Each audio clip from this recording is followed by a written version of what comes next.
Pochvani qanaqa uslubda o'rganasizlar? Xo'p, Telegramdan savol berishgan ekan. Endi imorat qurishdan oldin albatta pochvani o'rganib chiqiladi. Buni masalaga xos tartibini tushuntirib beraman.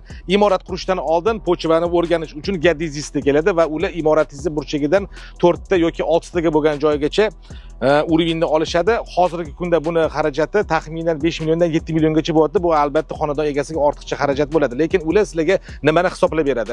Imoratda 6 ta burchagidan transheya vazifasida o'sha o'zini priborlari bor. O'shani teshib olishadi.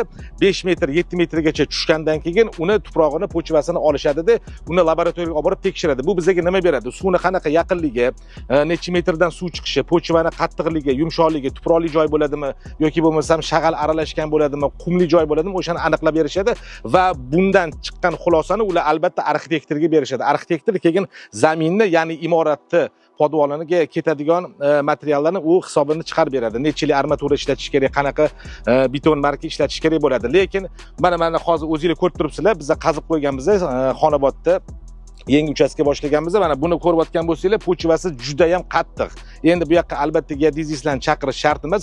Bu yog'iga o'sha meni yoki menga o'xshagan o'sha tajribasi bor, tajribaga ega prorabga o'sha xulosasi kerak bo'ladi. Ya'ni mana pochvamizda juda ham qattiq. Biz bu yoqqa fundamentga, ya'ni podushkaga birinchi 10 sm shebin tashlaymiz, uni albatta trambovka qilamiz va albatta monolitni stяжка qo'yib, uni izolyatsiya qilamiz. Ana undan keyin podushkaga urg'u berib, imoratimizda fundamenti birinchi, ikkinchi qavatini ko'tarib, tomini yopish jarayonini boshlaymiz.